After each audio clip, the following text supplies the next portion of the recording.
This is David from the Fredcast. We're live from the show for INTERBIKE TV. We're here with Mike Ferrentino from Santa Cruz Bicycles, and we are standing in front of the Blur LT, a carbon fiber mountain bike. Tell me about this bike.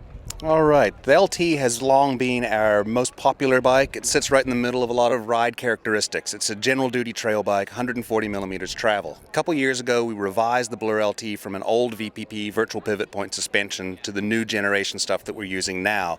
That was an aluminum bike. At the same time, we were beginning some experiments with carbon fiber, which led us to trying to put this puppy together out of carbon fiber.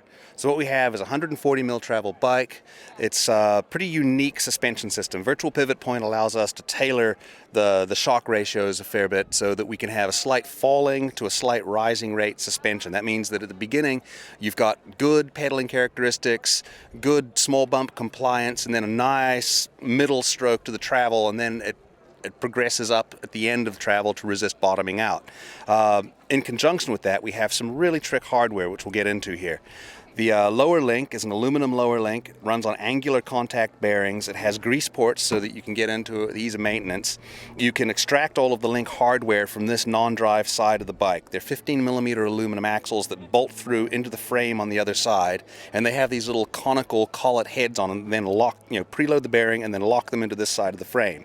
We use the same hardware up at the top where we have a carbon fiber link, but again, angular contact bearings, 15 millimeter low axle, collet heads that lock it in. It's a much more sophisticated set of hardware than anyone else is doing. That alone is kind of the reason to buy into the suspension. It's really bomber, easy to service if you ever need to service it, but incredibly reliable, incredibly effective suspension, good pedaling and good big bump performance.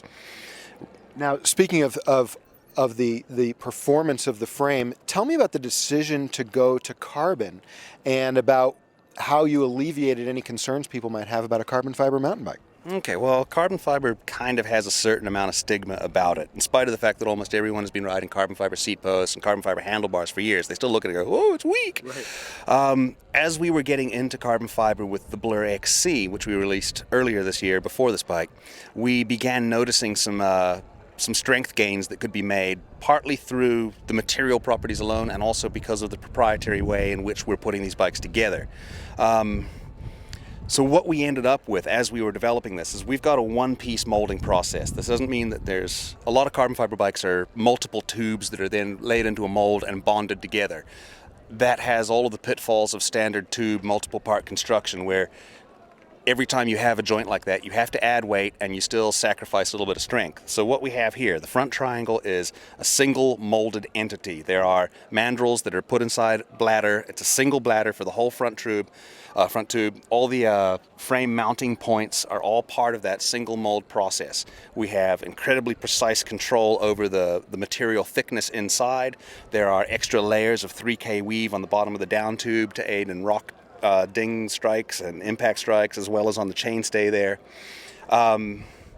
We're not afraid to show the insides of our frames. You can cut them apart. There aren't any wrinkles in there. We're really happy with the way these turn out. It's not necessarily magic, but it is a lot of hard work. It takes two people, probably 2.5 hours to get the thing wrapped and into the mold before you do the curing process. So that's for each triangle, front triangle and rear triangle.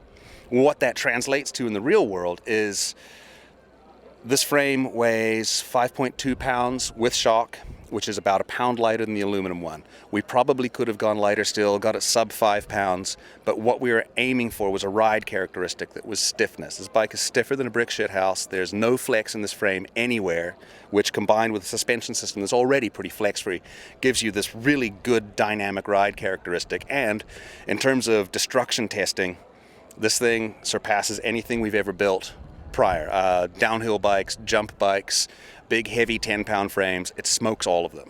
It's really incredible. We probably overbuilt it. Speaking of which, tell me about the head tube and what your design process was there.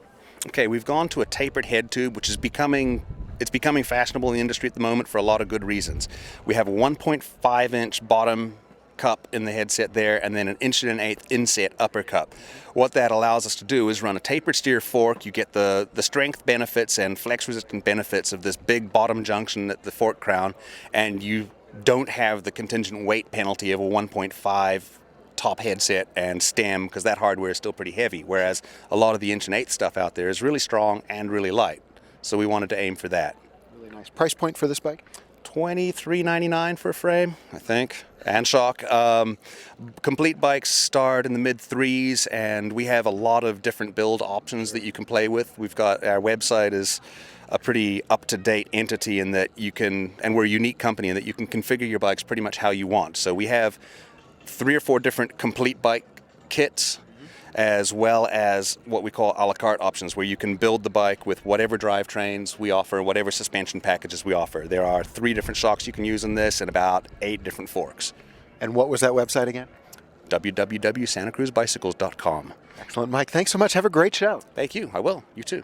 This is David from the Fredcast. We're live from the show for Interbike TV.